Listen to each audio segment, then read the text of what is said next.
recognize it. No. This was my room. Yeah. Dr. Beck, if I steal you for just a moment. You may. What is this called? Nearpod? Yeah. N-E-A-R. N-E-A-R, yeah, pod, yeah. Ah, that's what I like in there.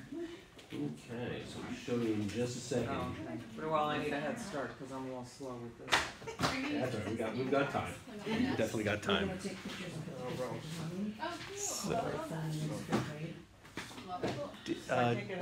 Dee Dee, if you can turn on your mic real quick, and then I'm going to jump up there in a second. Now, I am on nearpod and digital citizenship, and I can't wait to start presenting today.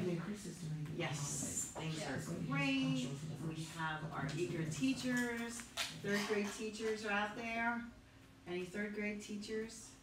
Fourth grade and fifth grade. Okay, and we're in groups. That's great. All right, and do some introductions and we'll get going. Hang on one second, I just want to make sure I cut off.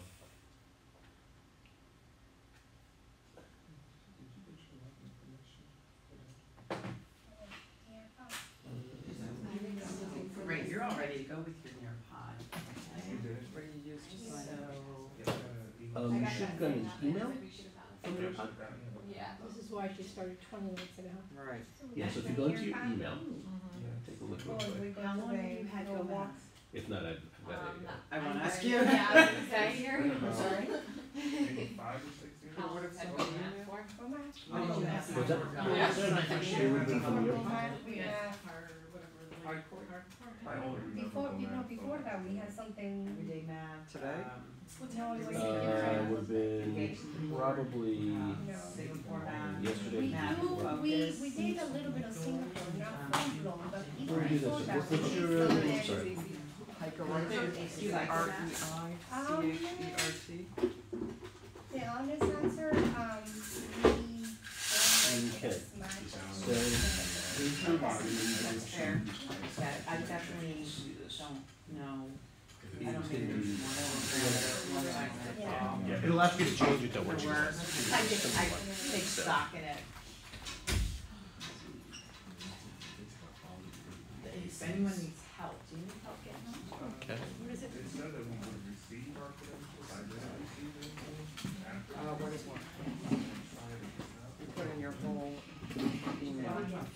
Log in through Google. Right down here. So, I'm right here. grab your mic for a second. Did she log in through Google? Try that.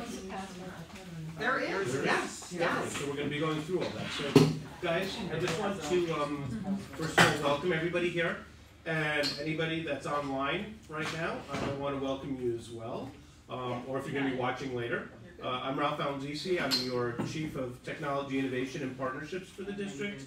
And not only are you sitting through your first nearpod training, you're actually sitting through your first professional development in the district of really a new model of trying to figure out ways that we can personalize the way we look at professional development and actually start taping, archiving things that we do, and then coming up with different methods for you guys to go back to this. So we'll be actually putting in this later on in the year into a learning management system, so that then you'll be able to go back and take a look at it. Right now, it'll just be posted on YouTube. So you are being live streamed out to the rest of the district and the rest of the world at the moment. It will be on our YouTube channel later. The idea of today's lesson, though, is really it's trying to set more of an intimate setting for you guys to be able to ask questions of Nearpod, learn a little bit about the platform, and get basically the basics, the 101 training, which means learning how to log on, asking some basic questions, and then learning about our digital citizenship stuff that's there. We have 3 schools that have already started this process earlier this year, which are Cranberry, Brookside, and Rowayton. So in time, over the year, what I'm going to be asking them to do is to be reaching out to buildings and helping you guys out. So all the grades 3 through 5 teachers are already implementing this in a variety of ways in their classroom. What you're going to find out from using Nearpod, we purchased this, and we got this through a grant for really around safety. And we one of those issues that we want to deal with safety is digital citizenship. But I implemented this because Nearpod does a lot more than just the digital citizenship piece, and that's what you're going to learn about today. My guess will be that you have a group of digital citizenship lessons that we're going to want you to implement over the next couple of years in your buildings, okay, and come up with a strategy for doing that. I know Randall's going to be helping you a lot here on doing that here at the building, but there's a lot of other stuff you can do in Nearpod that ties to other areas, and you're going to learn a little bit about that as well today too. And the feedback we got from the teachers at the other buildings is they do use this a lot more beyond digital citizenship. So with that, I want to introduce you to Dee, who's going to be here with us today, talking to you a little bit and giving you a quick introduction. And I'm going to kind of go behind the camera and play a little bit with making sure that people can kind of see what's going on. If you have any questions though, please, just make sure you kind of scream them out, and we'll make sure that it's catching it. It seems like this microphone, even though Dee, you'll have it on, it seems to be catching the room as a whole, but you may want to just speak up a little bit so that people that are actually watching as well can hear what's going on in the classroom. So Okay. with that, Dee, thanks for coming. I know that we just met earlier today. I'll hand this off to you as you kind of get yourself set up. All right. Dee comes to us from Nearpod, but she actually is another elementary school teacher and works in Jersey. I know you can kind of give a little bit of a little background on yourself as well, but definitely a practitioner with us, and looking forward to hearing a little bit more about Nearpod from her. If you didn't receive your logins, just let me know. You should have gotten them, but if you didn't, what we can do is I can bring you around the back to, I've got a spreadsheet with everybody's login on there, and you can kind of see what's going on. But you'll need to,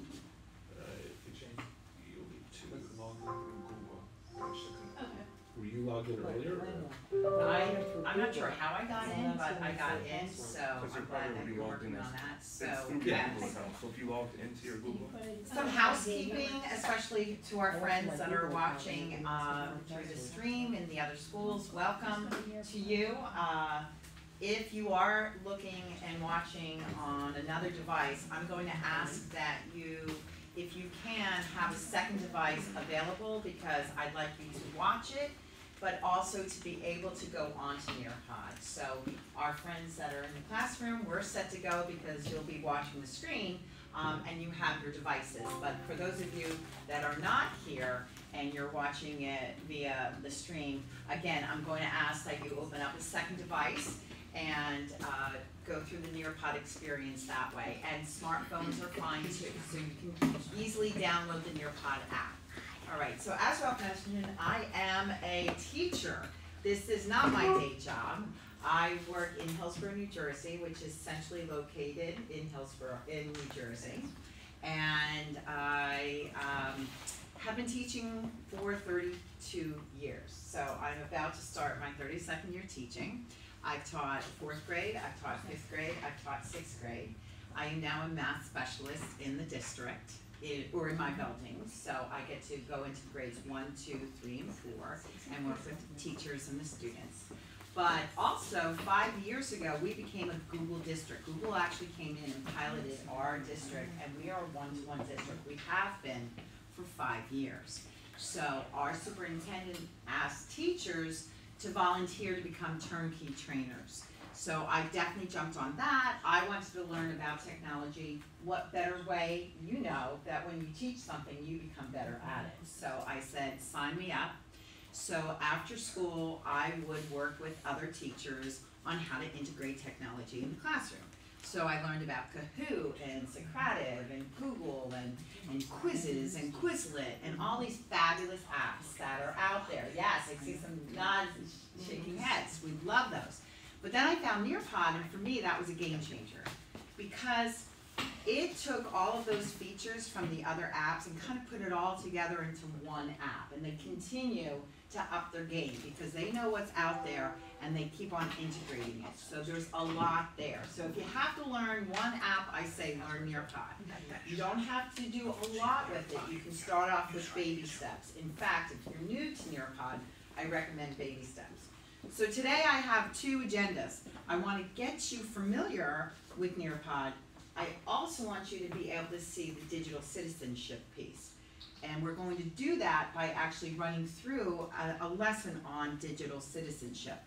And I think about what has happened over 3 decades. Now, some of you just joining, brand new teachers, and those of us that have been around a while, we've definitely seen the transformation of delivering content, because this is what I experienced as a student, all right? We had the overhead projectors. There might be still some out there. We had the transparency. We would have the vis-a-vis markers, and we would write on them and wipe on them. So we had our overhead projector. We also had the film strip projector, and that was one of the jobs of the week was someone's going to be the film strip projector, and they would be, you know, rotating the film.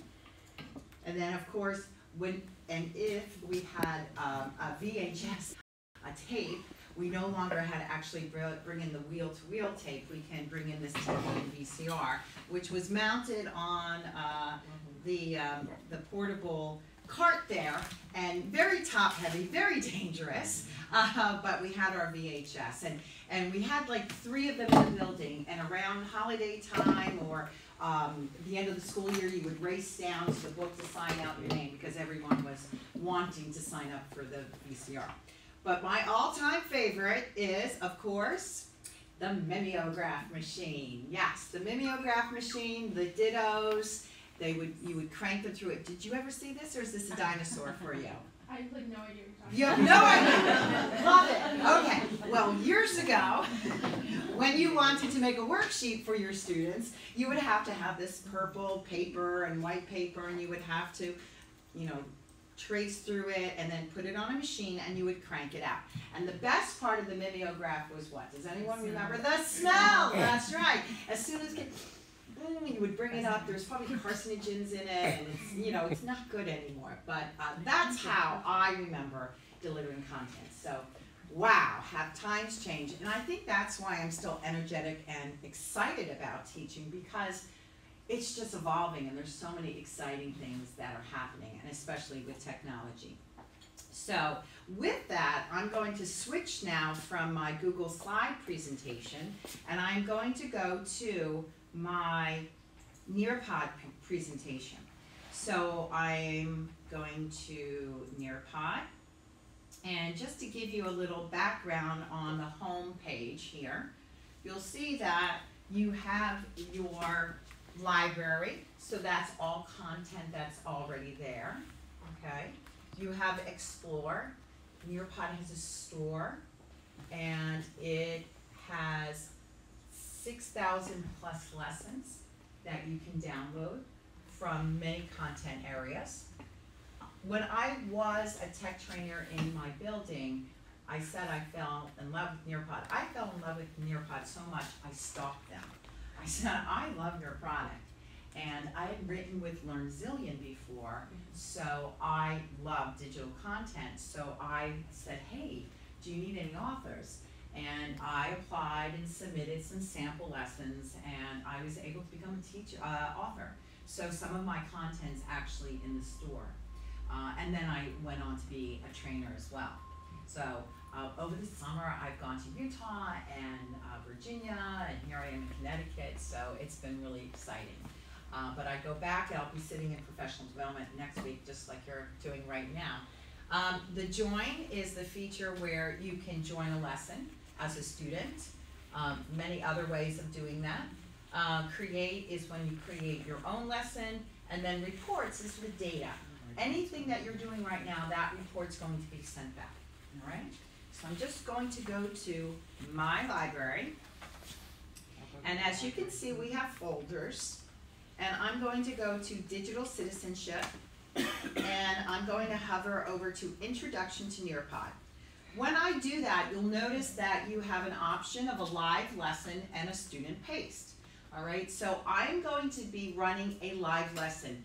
You will be going through the lesson as a student, all right? So I'm going to click on Live Lesson, and it will automatically generate a code, All right, and now at this time, what I'd like you to do is I'd like you to go to your nearpod and I'd like you to join using this code, NJXUM. Now, if you're in your library, you can go back to the little house icon, which is in the upper left-hand corner. Click on the little house, and then go to join. All right, and then in the join, you can put in the code. All right, then it's going to ask you your name, or we'll have your name in there already, and I'd like you to join session. Now, as you're logging in and you're joining session, it's going to take you to the next slide. I purposely threw this slide up there. This is just one of the interactive features that is called 3D, and it's a nice way to get you familiar with 3D options as other people are logging in. So it really doesn't have to do with digital citizenship, but it's just to get you familiar with one of the content areas you can add. So that's nearpod 3D. Override. So when you have a lesson and you're, whether it's live or student paced, you have a couple of options. You can email it, social media link. I use Google Classroom a lot. So you can simply hit Google Classroom and then you can add it to your class. And that's 100% of the time I do that. For me, Google Classroom is just the hub. As soon as the kids come in, like I said, we've had one-to-one for 5 years. Go to Mrs. Leone's Google Classroom, go to the stream, and they know, okay, we're gonna be doing a nearpod today. All right, so let's take a walk around my screen. You're looking here at the teacher screen. Your devices have the student screen. So on the teacher screen, you have your code. At any time, if someone were to come into the room, or if I want to black out what I'm showing, you can hit the code and it will pop up. All right? In the center, we have the drop down. That's reports. So that's the data that's being collected, and the end sessions, if you wanted to end the session. Add activity. Add activity is on the fly. So if at any point you're running a lesson and you think of a question, or you want to go to a web page, or you want your students to go onto a web page, or draw it, you can embed that. So let's try that right now. I'm going to do it right now. I'm going to hit draw it, and I'm going to ask you to draw a face on how you are feeling. All right, and watch your devices, because now it's going to be popping up on your devices.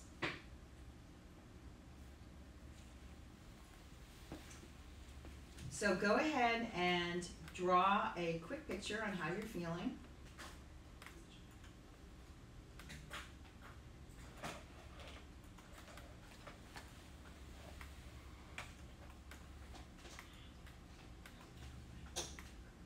And when you're finished, you can submit it. So this is one of the features nearpod has, is draw it. As a math teacher, I love draw it, because you know, as teachers, it's not just about getting the right answer. It's how that student got that answer. And even if it's wrong, it's going to tell us a lot. Wrong answers tell us if there's a misconception, if there's a calculation error, where did the problem occur, all right? So you're drawing your picture, and then you're going to be submitting it. As you're submitting it, I am receiving on my dashboard all of your responses that you are adding.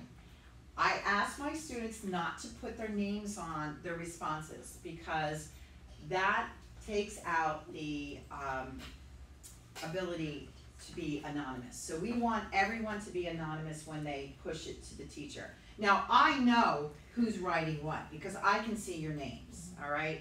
So I know who has created what. This is fantastic, because there's 3 types of students you know you have in your classroom. You have the students that are always eager to answer questions.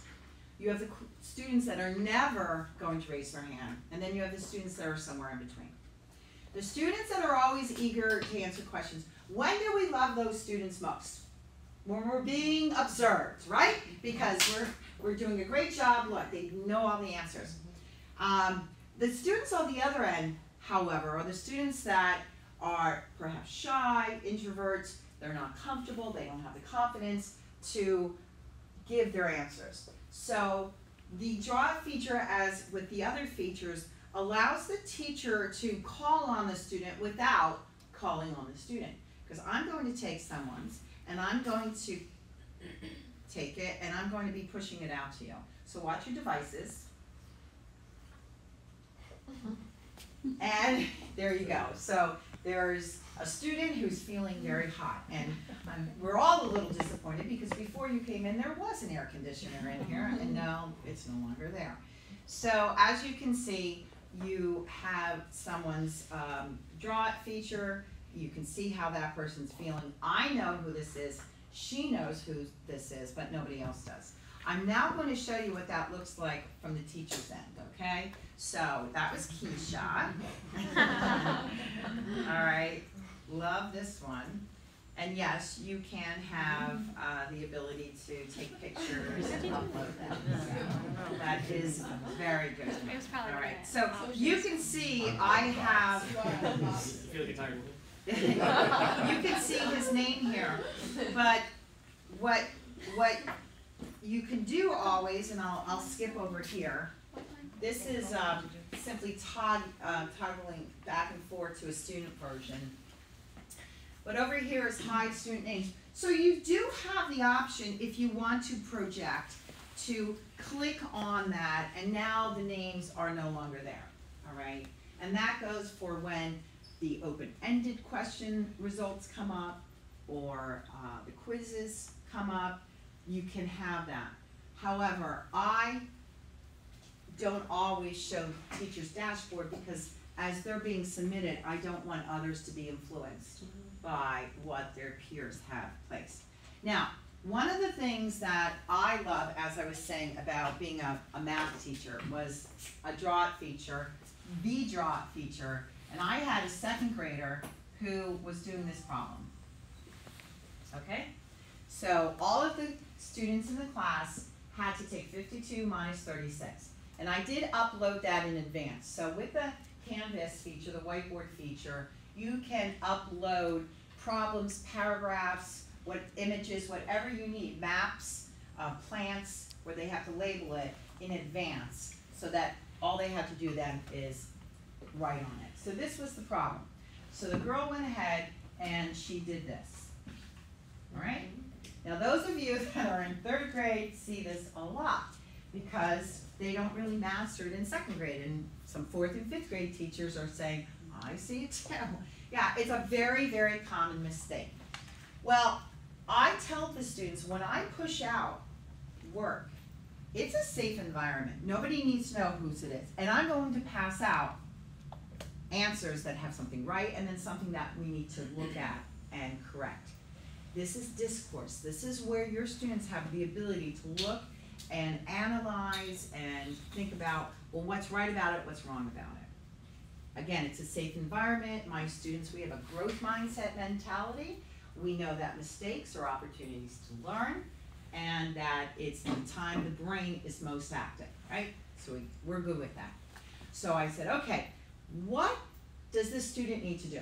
So one hand, bam, went up. And the student usually didn't raise their hands. Okay, what do you know? And the student said, well, that student forgot to go to the tens and borrow or regroup. And they should have made the 5 a 4, the 2 a 12, and then subtracted. And I said, exactly, that's what that student needed to do. So everyone felt good. Now, my question is, who do you think that student was? The same student. That was the same student who made the mistake. It was the very same student who made the mistake. And for me, I knew it was her, she knew it was her, but nobody else knew it was her. And she self-corrected. And that's what we want. I mean, as teachers, don't we want our students to analyze, do that metacognition, thinking about thinking, like where did the problem go wrong? And she actually corrected herself. Very, very powerful moment for me. So that is the draw it feature. And that's actually within the draw feature. This is the add activity. I did not originally have in my lesson for you. I had it as this was on the fly. I'm going to go to close activity. Yes, do I want it to close? Yes. And now I'm back to the original lesson that I put together. All right? So on the right-hand side, you'll notice that this advances. Okay? We have show student names. I went over that. And now we have the center. This is 2 of 28. Here's your deck of slides. So today's lesson, I have all of the slides ready to go. So at any point during today's lesson, let's say I'm running out of time, it's time to go to lunch, and I really need to get to a specific piece of the lesson, I can simply move my deck and go to that by pulling it up and pushing it out to the devices. All right, you don't have to just keep going slide after slide. Okay, so let me go back to where I was.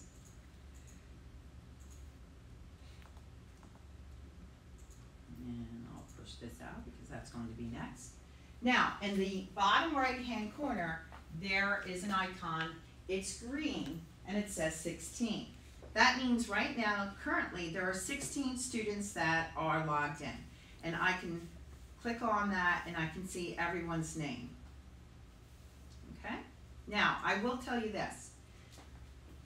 Even though it says it's 16, if someone X's out or leaves the nearpod presentation and closes it, it will turn red. And I will know that person because I can click on that icon and it will come up in red. However, if a student opens another tab and goes on another website but keeps this open, you won't know. How do you know? It's called good teaching. You walk around the room. You monitor their screens. All right? Now, I'm hooked up over here, but if I had an iPad or if I was hooked out wirelessly, I can just walk around and I don't have to be at my monitor. I can project from the back of the room and so forth. I can even, if you have Apple phones, you can actually run the lesson on your Apple phone. Not with Androids yet, and I'm an Android girl, so I'm waiting for that. So just be mindful about that.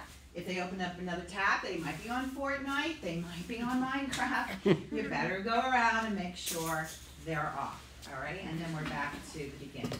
Okay, so another feature is the poll feature. Nearpod recommends that every 3 to 4 slides you have something that is an interactive feature. So you're going to be asked to do something.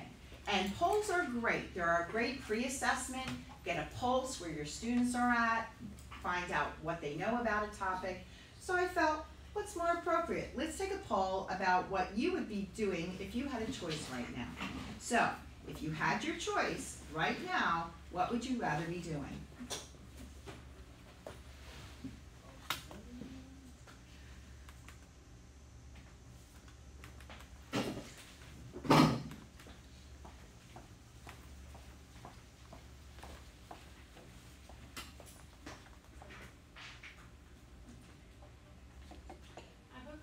Yes, question. If you turn it off, so it says that we can edit our answer. Can you, say you wanted to do like an assessment or something like that, can you make it so they can't change their answer? So the question is the option of having the students be able to go back and change, is that something by default, it's always there, or you can change it? And yes, you can change that.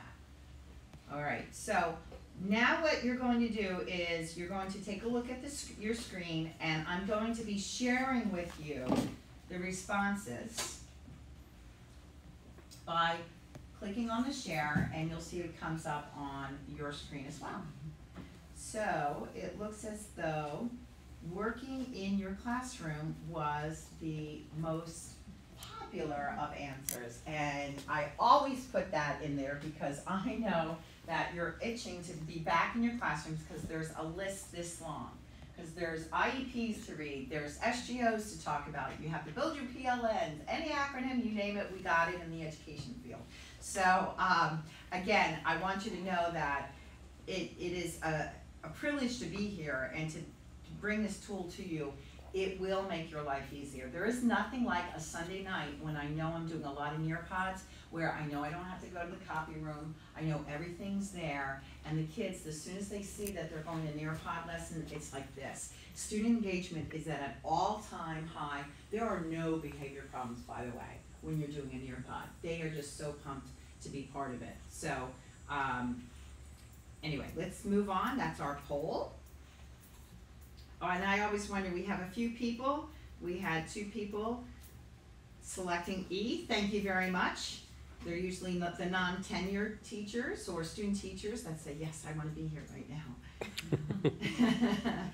All right, so next we have a 360. Yeah, so for those of you that did select the beach, Nearpod has the ability to implement 360 locations, and they partnered up with 360s. So you could actually move your cursor around and you can take a look at the sky, at the ground, all over. If you have it on your phone, you can actually move it around as if you were actually looking through the 3D VR viewer, all right? And if I can jump in, guys, just so you know, we're walking through the options right now with Nearpod. Understand that there's a lot of content that, because of our subscription, normally if you logged into Nearpod as a guest, you'd have to buy each one of these pieces of content. So you could buy a lesson for $4.99 for your class. We own everything. So like, you'll be able to go on, there are 3D virtual environments like for the pyramids that you'll be able to take, and the content's created for you with the formative assessment piece, and you can take that and then edit that. So like I said, this is really an introduction for you guys to kind of dig in and do this. The digital citizenship piece, when we do get to that, that is something that actually is already also created for you with the assessments and everything else. So it's the delivery of that then how you want to edit it, but it's created for you. So Is creating slides in this platform a lot like PowerPoint? Yes, well, it's actually easier, I think. Okay. Yeah. And if you do have anything on PowerPoint, either PowerPoint or Google Slides, you are 80% done with your Nearpod, because it's a question of just clicking and dragging. In fact, I have in the upper right-hand corner another app. It's a Google extension. It's called Nearpod Eyes. So anything that you have, you can take it and make it into a Nearpod, or you can simply click and drag the existing PowerPoints that you have. So that's what's really nice about it.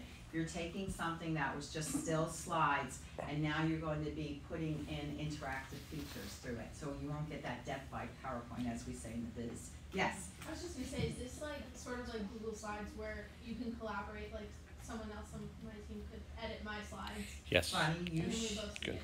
So yes and no.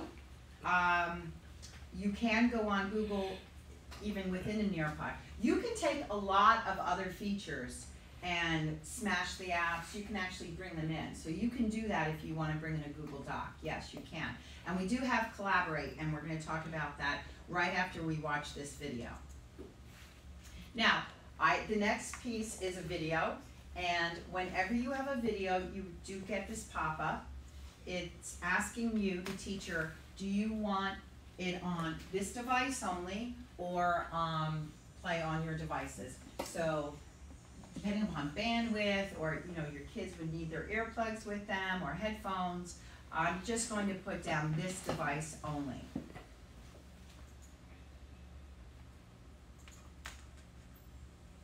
Introducing Nearpod, an award-winning EdTech tool trusted by millions of teachers and used by tens of thousands of schools and districts.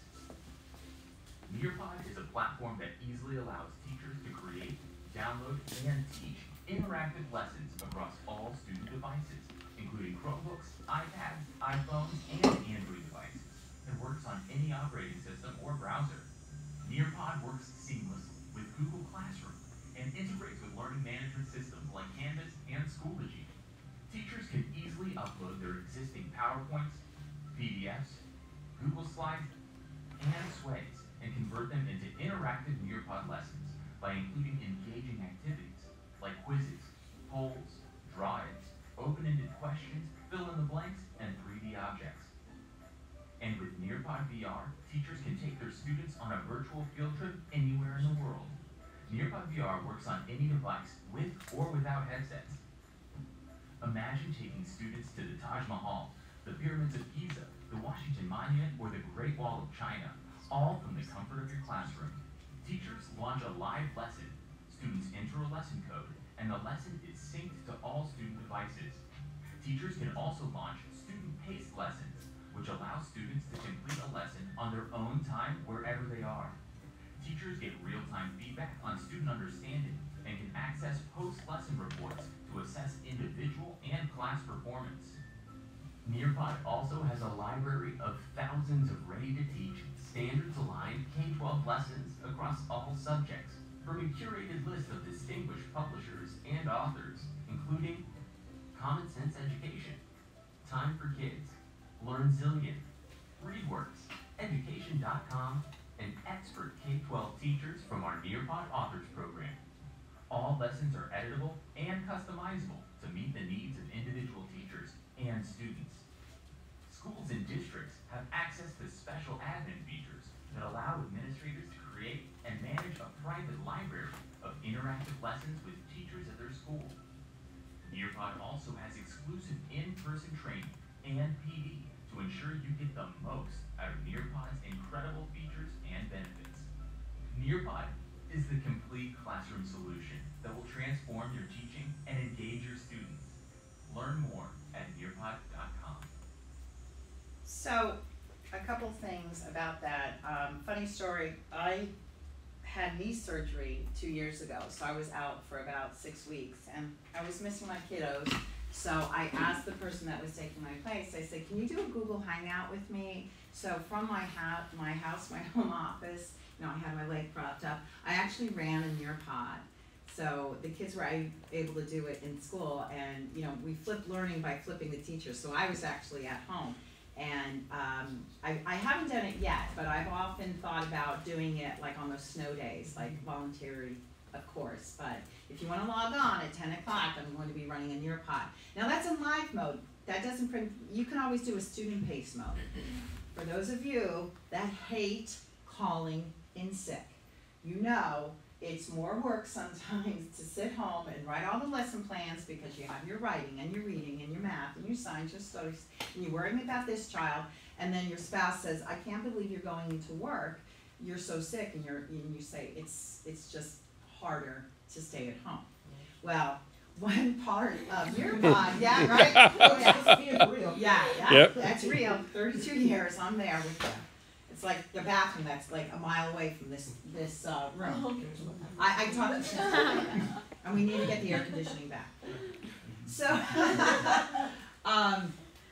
anyway, I was talking about You're being sick. sick. So I was at Boston for the NCTM Nationals a few years ago. So that meant not 1 but 2 days of sub-plans. So I just did my Nearpods, and I left the codes in student pace mode.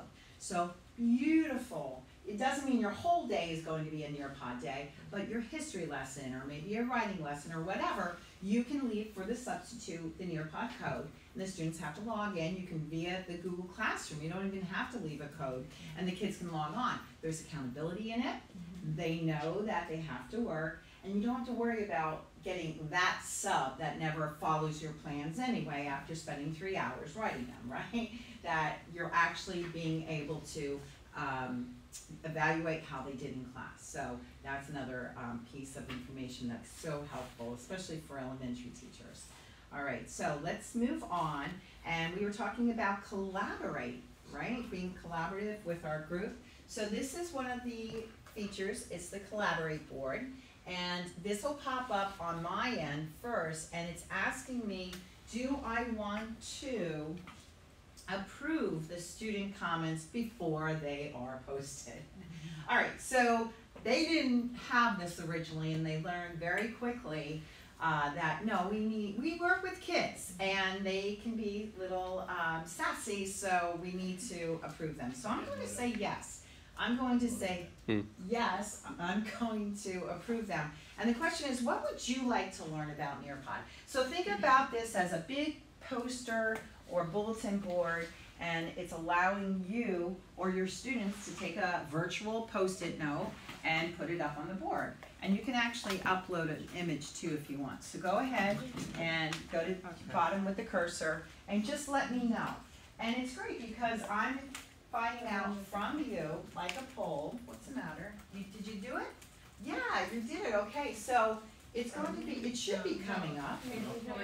It came up for me, but it didn't come up for them. It didn't. Okay, let me see if I can refresh this. And I'm going to go back to my library. I'm going to go back to the digital citizenship folder. And I'm going to go back to the live lesson. And see, it's asking me that, do I want to launch a new lesson? So if you have multiple classes, or do you want to go back to the lesson I was in? Yeah, I want to go back to the lesson I was in.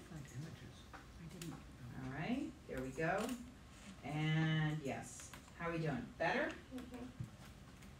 You know, can you refresh yours as well? Let's see if that helps. It worked? Great. Okay, you can see up here the numbers are increasing. That means I have some that are ready to go. So I'm going to simply click on that icon, and here I can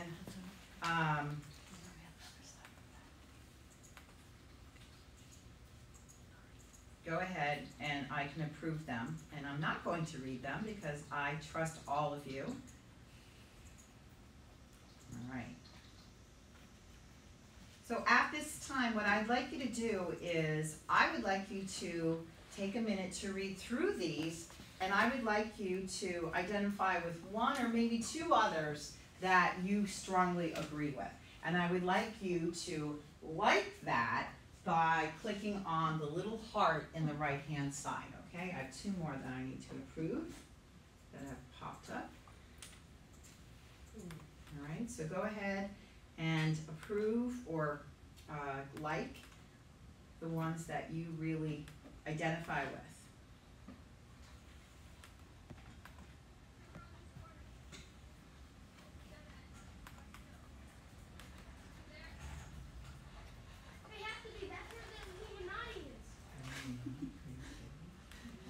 Okay. So next what I'm going to do is I'm going to go to the clock icon here. And as these were coming in, they were being posted in real time. But I can also go down to likes, and it will automatically post them by the number of likes they had. So that's nice because I didn't have to read through them all. I just did that, and I could see that the top two were, I'd like to learn how to access existing lessons and how the students log in, and how you can edit a lesson plan that was created by a nearpod author. So hopefully we'll get to that today, which I think we will, believe it or not. All right, so you can later share this on a class website that you might have, all right, or link it somewhere else if you'd like to do that. But now what we're going to do is we're going to go ahead and I'm actually showing you the piece that was from the lesson, all right? So this is actually one of the lessons that I pulled up on digital citizenship, all right? This is one of the lessons you'll be able to download, and this is called the Digital Citizenship Pledge. So as you go through, the first slide, which you wouldn't need to push out to your students, talks about it's going to give you the preparation you need, any materials, any information, additional information. Then there's a PDF that you can download and print out because that's part of the activity in the lesson. Question, how do you create a positive online community? All right, and then it has the objectives. So take a second to read the objectives because the next slide I just put in here earlier is a fill in the blank. So fill in the blanks are super easy to create. So this was from the lesson or the slide you just saw, and you simply look at the word bank, you click and you drag and you plop them in. Question? I was just gonna say that with my role this year, I guess this to everyone. So this is what I will be starting with in the library with students. Yes. Oh, okay. Digital citizenship. So my second week will be a lot of this. So not you put it in your own classrooms, but this will be the bulk of my beginning off with the media. Great. Yeah, definitely. So these, yeah, like I said, depending on the model in every building, you guys are lucky to have a Randall here in that position. So, you know, he'll be able to help, and this is one of those integration tools that you can use on your own, but you can also start sharing resources amongst all of yourselves and not have to recreate the wheel every time. Okay, I saw a couple of fist pumps. I'm thinking that you were 2, 4, 6, or 6, which is really great. Instant feedback. Okay, moving along. The fill in the blank is great. One of the pioneers told me that their English teacher in their building, at the end of every nearpod lesson, they had a summative piece, and then they had a fill in the blank, actually, where the kids had to go and fill in the blank, and then they had to write it in their own words. And it was a great way for them to practice and to have that evaluation at the end of a lesson to kind of think through what happened, and then they had to actually write their own expository piece. So you're kind of role modeling for them what's expected. So that's the fill in the blank. Now, here we go with brainstorming. This is an activity, all right? So as you can see, this is the open-ended question. And when you have any type of open-ended question, a quiz, a draw-out feature, you can also embed a reference item, be it a web page, a video, all right? If you're familiar with Google Forms, you can embed videos and other reference materials. Same thing with Nearpod. So let's say you have a video you want them to watch, and then they can answer questions that have an open-ended question. Yes, can you use Nearpod to differentiate for different students? So Absolutely. what I was thinking, the last slide that we were on with the fill in the blank, Uh-huh. we could use that for some students and not others. during For the same- scaffolding. For scaffolding.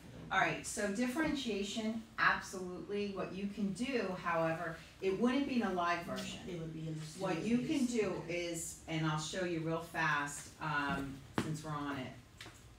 And the biggest challenge today is there's so much to share with you Yeah. in so little time. And so, guys, just so as a follow-up, I'm going to be asking for feedback because we can bring Nearpod back in and have some smaller cohorts. The other piece is you have 3 schools that are already using this too, so they can actually be resources as well.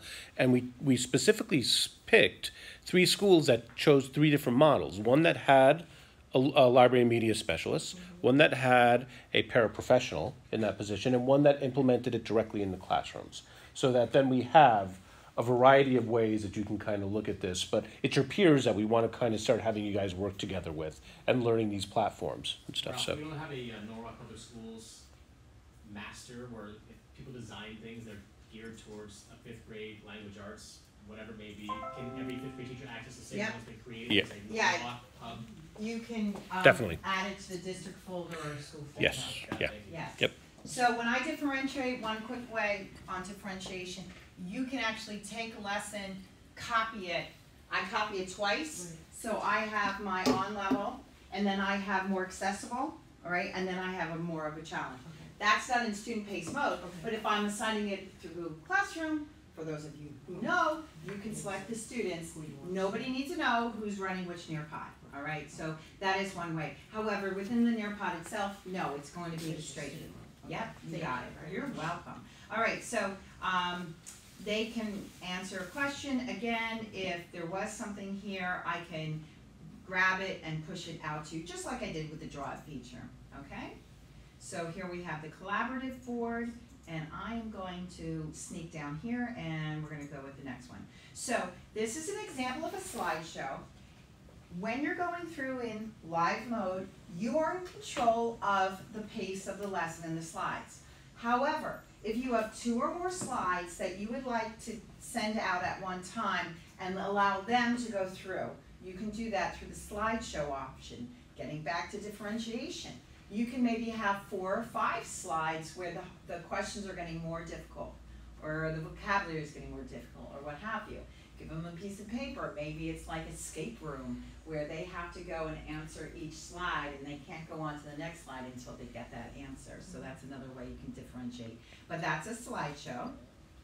And we have another question. So again, you can see with the digital citizenship, there's a lot of content here. They're going over vocabulary, And then there's some activities. Heads out of the devices, boys and girls. I love technology, don't get me wrong, but it's not the end all be all. We need to make sure that our students are still interacting with one another.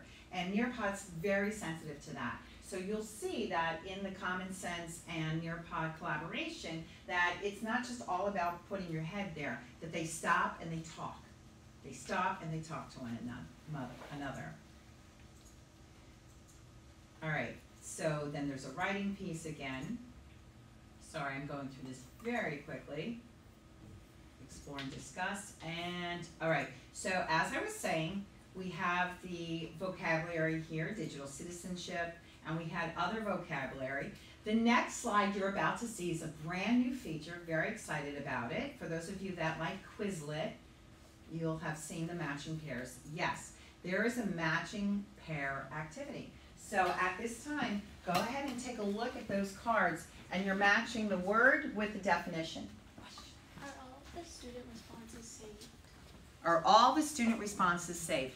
Every single thing that's being done in today's lesson is going to be given to me on the report. Okay. The only thing that's not would be anything on the fly. The add activity, that piece is on the fly, so that's not going to be part of the report. So be aware of that if that's something you really want to make sure you put in your lesson next time. But everything that you're doing, including what you have right now. Now, I was very nice, I did not put a timer, but they do give you the option of a timer too. So it's kind of like quizzes in that sense, or Kahoot, or other games. Sometimes people don't like the timer. Some people feel like that just creates more of an anxiety. So you do have that option of using it or not using it. All right. So that was the matching feature, and that, like I said, is brand new. Okay. All right. So I'm actually going to have one more thing with the digital, and this is the quiz option. So if you've done quizzes before, let's say in Google Form or maybe some other platforms, it's very intuitive. You can probably navigate through it. When the quiz comes up, I have 3 questions. They're going to go through their own pace, right? It's not where I push out the first question, they answer it, and they wait for me to push out the second. So I do encourage you to get 1 or 2 or 3 wrong on purpose, so that you can see what's coming back, all right? So as soon as you're done, you're going to submit.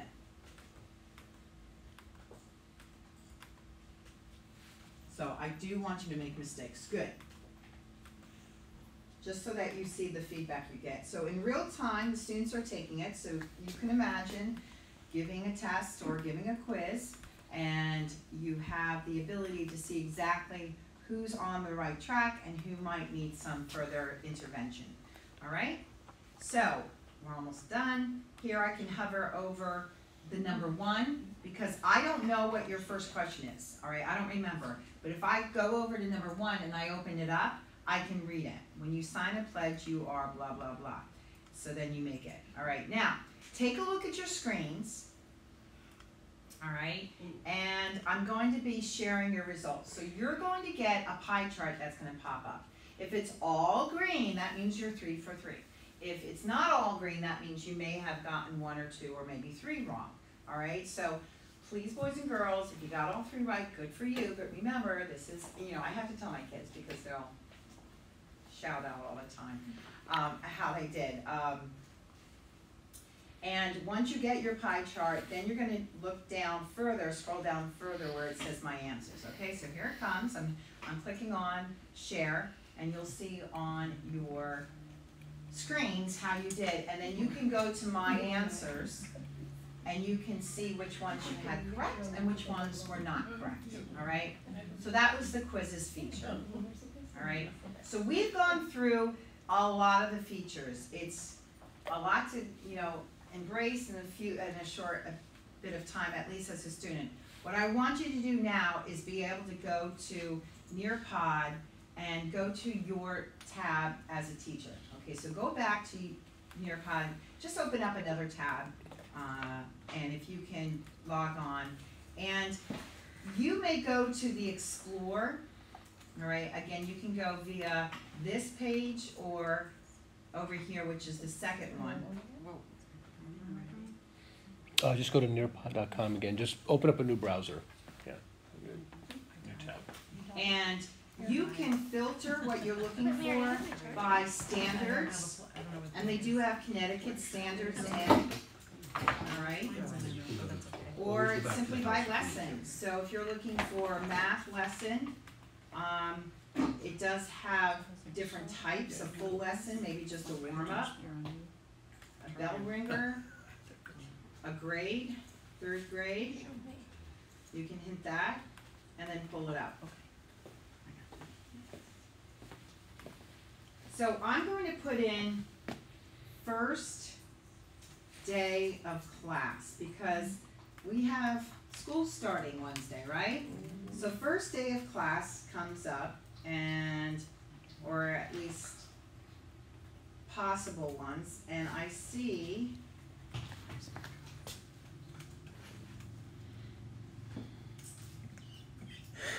oh, I know, because I have these filters in here, so it shouldn't be there. There we go. First day of class. So I have K through 5. So this is actually a lesson that I wrote that's in the store, totally free for you, and it allows you as the teacher to gather information from your students that you may not have normally on the first day of class, including do they have Wi-Fi at home, who their favorite teacher was, what name do they prefer to be called, what are they looking forward to, the subject, how do they like to learn, all right? And it just gives you a better idea on the students pretty early. You know, learning modalities, you know, circle which ones do you identify with most. And then there's something from Kid President that I put up there that's always fun, right? Yeah, absolutely. So that's called first day of class. It's great for you, not only for you as a teacher to gather the data and the information, but you're going to get a chance to go through it, right, and get familiar with it, and so will your students, okay? I did write a follow-up lesson that's in the library. It's called Last Day of Class. And this is more of a self-reflection, and it's something that the kids fill out, and you're putting yourself out there, and I tell them, no, be honest. You know, I need feedback as a teacher. So they talk about what they liked most about the class, what was their favorite moment, what they liked least about the class, what they felt I did well as a teacher, and what area of teaching I could maybe work on over the summer. And I'm like, I'm totally transparent. You tell me what you think. So it's a really nice way, again, that self-efficacy where you can go through how you are as a teacher. So that's called Last Day of Class. But there are many there. So I think what we're going to do for the next few minutes is that, I know it's just about 11:30, and we have a half hour built in for sandbox time. What we could do is, you know, like I said, anybody can stay and ask any additional questions as long as you have time and stuff. But I saw a couple of hands up though quickly, or I was just wondering if, so when you, like the first day of school, when they're answering questions, things like that, is it possible to generate those results into like one document, like a spreadsheet or something like that, so you can see it? Fabulous, good question. I'm going to go right down to reports because that's what I need to make sure I cover. So in reports here, what's going to happen is all the post sessions that you've had so far. So this is a session I did, and this was last week or so, and it was called Getting More from Nearpod. So as you can see, I have all my students in the class. I have the quiz results. They didn't take a quiz on that one. Poll, open-ended, draw it. These were the smiley faces. The collaborative board. So they should be able to draw even using a Chromebook? Well, that's a tricky part. They have to use a mouse. But if they have a camera feature on the Chromebook, they can actually make it on a piece of paper or whiteboard and take a picture of it. I haven't tried it yet, but do the new Chromebooks with a pen work, or does the Apple Pencil also work? Or? Do you have touchscreens? So Yeah. I just tried the Apple Pencil. When the draw it does, you can draw. You can draw with the Apple Pencil. Perfect. Yeah. Okay. Yeah, if you have touchscreens, yes, absolutely. It's if they don't have touchscreens Okay. that, so that's nice. All right, so what you're gonna do to answer your question is you go to downloads. So in downloads, you can download the entire class or by student. All right, so to follow up on the questions on reports, that all I need to do is go to PDF session, and then I'll say, well, I want it to go to my local drive. And then everything that happened in that lesson will be then downloaded, and I have all the results, okay? I can do it by the entire class or by individual students. And then you can send that to teachers, other teachers. We can do that. You can send it to supervisors, individual students, you can send it to their parents, or you can print it and put it in their folder, so if you are meeting with the parents. What's nice about this is that, you know, with the whiteboards, because I know elementary, we use a lot of whiteboards. Whiteboards are great because they're easy, they're low tech, but, you know, the kids look at each other's, or they're all holding them up at once, and you have to quickly assess, you know, or take your little notes. And then when they erase it, it's gone. You know, whereas with the draw it feature on nearpod, it's there, so I can always go back and take a look at their pictures there, or whatever they drew. All right? So what I would encourage you to do now is, I would encourage you to go ahead, download a lesson, and if you want, and if you have the time, to partner up with someone play a role of teacher, someone play a role of student, so you can get a feel of what it's like to run a lesson, okay?